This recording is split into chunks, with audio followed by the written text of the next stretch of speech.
Olá, eu sou a professora Sherilyn Ribeiro, do site Professor Rumo à Aprovação. Na aula de hoje, nós abordaremos o tema Os 7 saberes necessários à educação do futuro, de Edgar Morin. Vamos estar tratando aí sobre algumas dicas e perguntas que mais caem nos concursos do IBAN. Vamos lá? Bom, no capítulo 1, tratando-se do tema As cegueiras do conhecimento, o erro e a ilusão, Edgar Morin, ele acrescenta aí um dos seus primeiros saberes, que é o quê? Considerar os erros e ilusões constantes nas concepções. Ou seja, neste capítulo, o autor então ele considera os erros dentro do conteúdo que você vai trabalhar na escola. Ou seja, o erro ele deve fazer parte do seu dia a dia na escola. Para que você tenha uma ideia, desde o tempo de Piaget, pensamos num erro de modo construtivista no contexto escolar. Ou seja, o erro ele é um sinal de que aquela criança ela está aprendendo, como ela está aprendendo e o que você vai poder fazer a partir de hoje para poder melhorar cada vez mais o desenvolvimento e a aprendizagem daquele aluno. Não é? Todo conhecimento ele comporta o risco do erro e da ilusão. Então, quando consideramos o passado, inclusive o recente, nós sentimos que foi dominado, sim, que nós fomos dominados por inúmeros erros e inúmeras ilusões, tá? Então, nesse primeiro capítulo, Edgar Morin, ele deixa bem focado essa parte, ou seja, ele considera os erros e as ilusões constantes nas concepções de desenvolvimento daquele aluno. Bom, no capítulo 2, nós temos aí então os princípios do conhecimento pertinente. Bom, nesse capítulo, o autor ele busca, nesse seu segundo saber, construir um conhecimento pertinente, que é o quê? Que é buscar links e conexões do conhecimento com as coisas vividas do aluno. Ou seja, o professor, ele vai conhecer principalmente a realidade social, geográfica e histórica do seu aluno, antes de fazer qualquer coisa. Então, Edgar Morin, ele quer acabar, nesse segundo saber, com as disciplinas e seus conhecimentos disciplinares. Não é? Por quê? Porque ele acredita que os conhecimentos vivenciados por alunos no dia a dia são necessários e mais importantes. Por quê? Porque trazem pertinência, ou seja, eles trazem utilidades. E para uma boa aprendizagem, basta você, educador, verificar para que serve o conteúdo que você está passando e identificar se esse conteúdo ele vai contribuir de alguma forma para aquele grupo de alunos, tá? Então, Edgar, ele coloca nesse segundo capítulo que é você poder utilizar desse segundo saber, que é construir um conhecimento pertinente, tá? Utilizando-se das coisas vividas do aluno, do conhecimento do dia a dia daquele aluno, tá certo? Bom, dando continuidade, o nosso terceiro capítulo, ele fala sobre ensinar a condição humana. Esse terceiro capítulo ele é muito interessante, por quê? Edgar Morin, ele mostra que ensinar a condição humana há uma grande importância. Por quê? Porque o nosso mundo, ele evoluiu, ou seja, ele vem evoluindo a cada ano que passa. Então, isso é muito importante lembrar, não é? Então, nesse terceiro saber, Edgar Morin coloca no terceiro saber como reaprender a própria condição humana. Ou seja, lembrar que durante todo esse processo de evolução humana, o homem, ele se desconectou da natureza. Ou seja, ele tentou dominar a natureza e vem dominando. Ou seja, ele esqueceu a sua essência, de onde ele nasceu e de onde ele surgiu.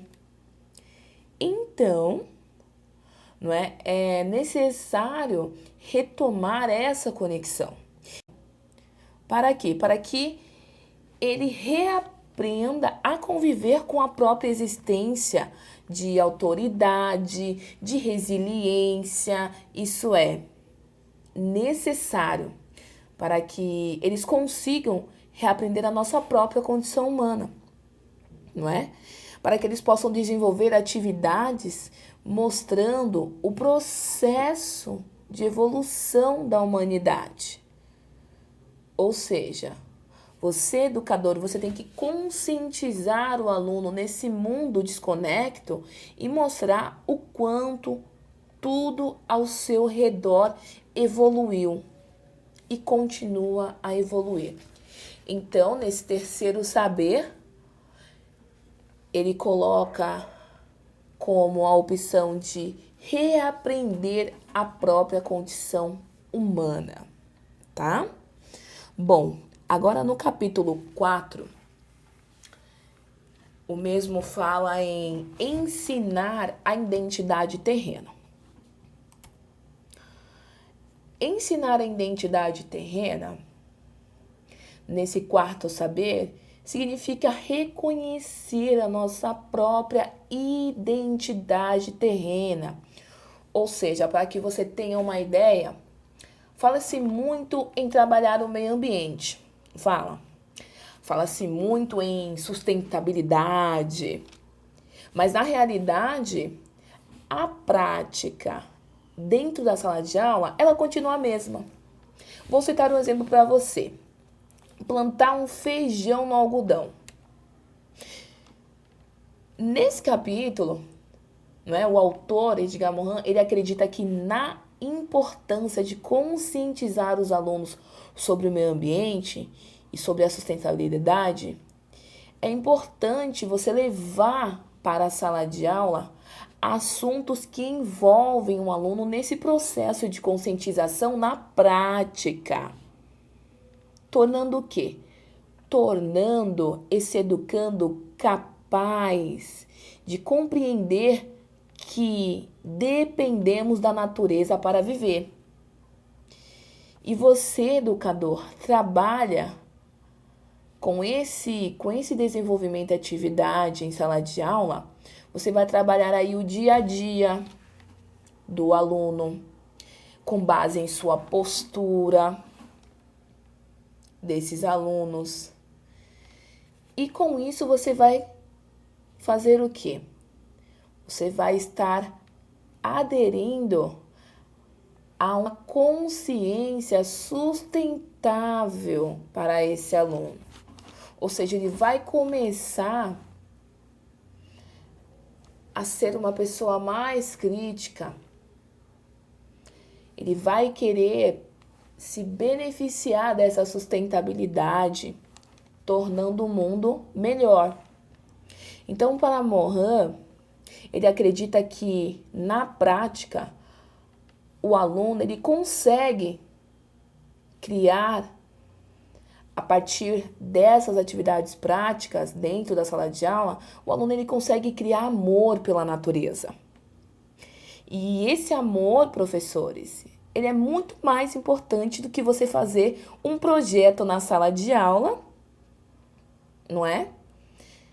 E isso é uma atitude que precisa ser desenvolvida nos ambientes escolares. Porque, querendo ou não, professores, isso vai transcender e sair da sala de aula, indo direto para a sociedade.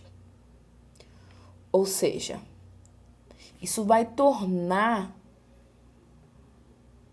na mente desse educando uma forma significativa de melhorar o seu próprio mundo, tornando aí um mundo melhor e sustentável, não é, para todos, tá? Bom, então nesse quadro saber, ele reconhece a nossa própria identidade terrena. No capítulo 5, Edgar Morin, ele fala sobre enfrentar as incertezas.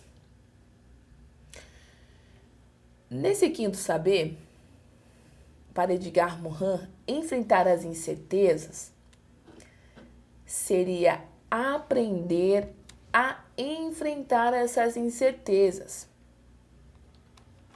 Edgar Morin coloca que foi no século XX, para que vocês tenham uma ideia, no século XX, que a gente descobriu de verdade a imprevisibilidade do futuro. Então, a partir desse século, houve o abandono de concepções deterministas. Por exemplo, da história humana. Na história humana, muitos acreditavam em poder predizer o que vinha pela frente, ou seja, prever o futuro. Então, neste capítulo, Morin, ele quer demonstrar a necessidade da educação de incluir o ensino das incertezas que surgiram na ciência física, na ciência da evolução biológica e na ciência histórica. Ou seja, é preciso navegar nos oceanos das incertezas do futuro, não é? Então ele começa o capítulo dizendo que o próprio universo, ele é um jogo. O nosso próprio universo, ele é um jogo. Ele é um jogo entre ordem, desordem e a organização, inclusive da própria Terra. Por que nós dizemos inclusive da própria Terra? Porque provavelmente, em sua origem, tá? A Terra, ela se organizou-se com base na dialógica entre ordem e desordem, né? E a organização, ela se organizou-se quando aconteceram, então, as erupções, os terremotos. E assim, a própria história da evolução humana, ela é incerta até hoje. Porque uns dizem uma coisa, outros dizem outra. Então, a educação do futuro, ela deve voltar-se para as incertezas, ligadas ao conhecimento dentro dessas incertezas. Morin, ele separa aí as certezas que nós mais utilizamos, as únicas que nós temos enfrentados em nosso dia a dia, que é a incerteza do cérebro mental. Essa incerteza, ela decorre da tradução e da construção e reconstrução do conhecimento no qual a gente temos contatos, tá? Agora, já a incerteza lógica, a ela nós obtemos como exemplo aí que nem a contradição. A contradição, ela é um sinal de falsidade, não é mesmo? Mas para a lógica, nem a não contradição é sinal de verdade. Então, esse é um dos princípios da incerteza da lógica, tá? Eu tenho a contradição, que é um sinal de falsidade, eu tenho a não contradição, que é um sinal de verdade. Então, aí nós temos essa pequena incerteza da grande lógica. Já a incerteza racional, ela explica que sim, que a racionalidade, se a racionalidade ela não se mostrar de uma forma autocrítica, vigilantes, ela vai cair na racionalização. Então, ela vai perder a sua própria função, tá? Já a incerteza psicológica, ela baseia-se bastante no quê? Para que você tenha um conhecimento, nós não temos como ser totalmente conscientes. Nós estamos sempre em contato com o nosso inconsciente, tá? Ou seja, em contato com o que passa em nossa mente. É uma coisa que não está em nosso total controle, tá certo? Então aí existe então a dificuldade de um autoexame crítico para o qual nossa sinceridade não é garantida de certeza. Então a gente pode estar sendo um autocrítico sincero, não é? Mas o nosso inconsciente ele coloca limites para qualquer autoconhecimento que nós possamos ter, tá?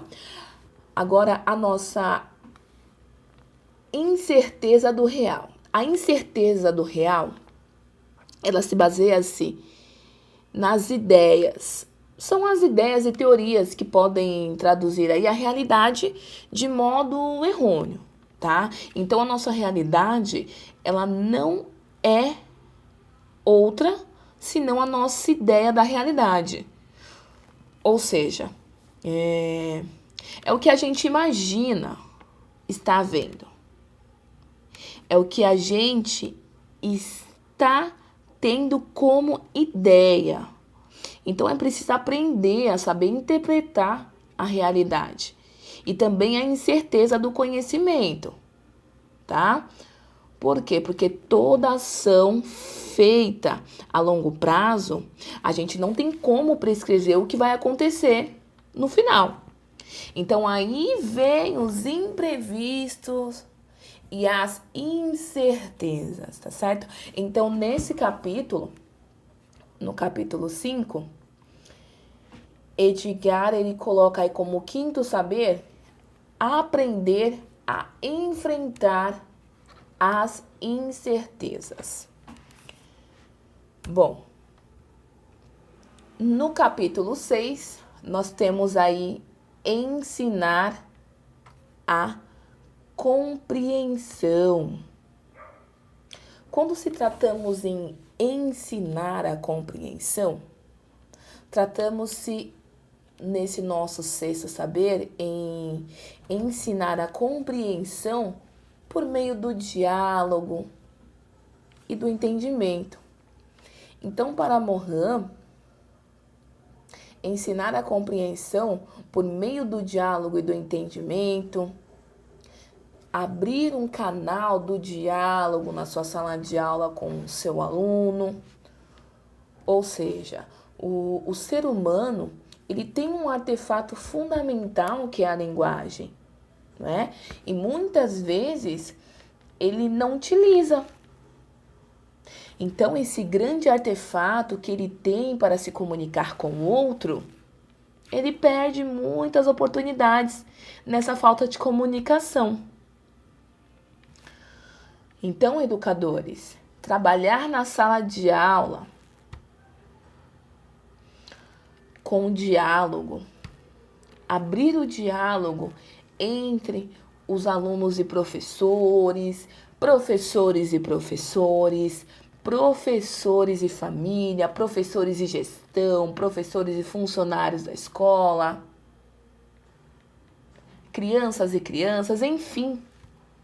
Para Edgar Morin, ensinar a compreensão é ensinar a compreensão por meio do diálogo e entendimento. Tá certo? Agora, já no capítulo 7, se tratando do tema A Ética do Gênero Humano, Edgar Morin, neste capítulo, ele fala em discutir e exercitar a ética. Ele fala da antropoética. Então, para Edgar Morin, esse sétimo saber seria discutir e exercitar a ética. O mesmo ele acredita que o ser humano ele precisa resgatar esses valores e atitudes, tá? Ou seja, ele precisa resgatar o ético, que é o professor levar para a sala de aula uma postura. É o professor dar o exemplo de ser uma pessoa ética. Porque ao ser uma pessoa ética, esse professor ele vai transformar a sua sala de aula num ambiente ético. Então, para Edgar Morin, é preciso ter isso bem claro na nossa postura como educadores e no nosso dia a dia na educação, tá? Então, para ele discute, né, essa parte da ética como um certo saber de discutir e exercitar a ética. Bom, pessoal, agora para Morin, os 7 saberes necessários à educação do futuro. O conhecimento pertinente, ele diz a respeito. Letra A. A necessidade de distribuir o conhecimento em disciplinas. Letra B. Ao conhecimento exclusivo da realidade. Letra C. A capacidade de adaptar o ensino à realidade dos alunos. Letra D. A contextualização de fatos. Bom, pessoal, só uma dica para vocês. Vocês lembram que quando nós tratamos quando trata-se do conhecimento pertinente, né? No conhecimento pertinente, o mesmo, ele retrata bastante sobre as disciplinas, não é? Agora, sim, as disciplinas, para Edgar Morin, não era interessante, não é mesmo? Por quê? Porque ele busca links, ele busca conexões, né? Ele tem a preferência de utilizar os conhecimentos vividos do aluno no dia a dia, né? Então, ele faz com que o professor ele conheça a realidade social do aluno, a realidade geográfica, histórica do aluno, enfim, tá? Bom, nesse caso aqui, na nossa questão, para Edgar Morin, ele deixa bem claro, no conhecimento pertinentes, a contextualização de fatos, tá? Então, a contextualização de fatos, a letra D é a correta, certo? Bom, pessoal, essa foi a nossa videoaula de hoje. Espero que vocês tenham gostado. Se inscreva no nosso canal e deixe o seu like. E compartilhe com seus amigos. Até a próxima aula!